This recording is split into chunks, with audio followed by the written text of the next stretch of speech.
মাননীয় মন্ত্রীর কাছে একটা আবদার রেখেছিলাম পশ্চিমবঙ্গের মানুষের হয়ে যে আমাদের যতগুলো প্রত্যেকটি স্টেটে একটি করে ওয়ার্ল্ড ট্যুরিজম ডেস্টিনেশন তৈরি হবে, তার পাশাপাশিও আরও কিছু প্রকল্প ছিল।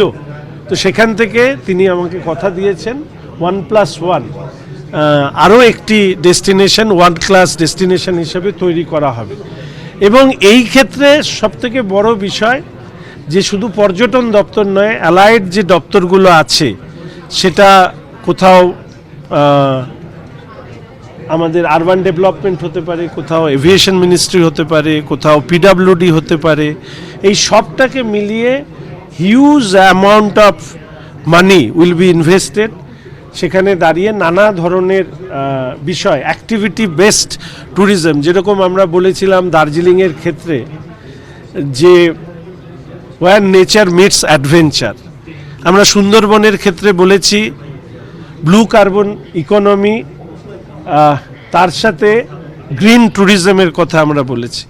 আমরা ইতিমধ্যে মুখ্যমন্ত্রী বলেছেন দীঘা মন্দারমণিতে মেরিন ট্যুরিজমের কথা, আমাদের সামনে রিলিজিয়াস সার্কিটের কথা এসছে, হেরিটেজ সার্কিটের কথা এসছে, লিটারেরি সার্কিটের কথা এসছে, নানা বিষয় এসছে।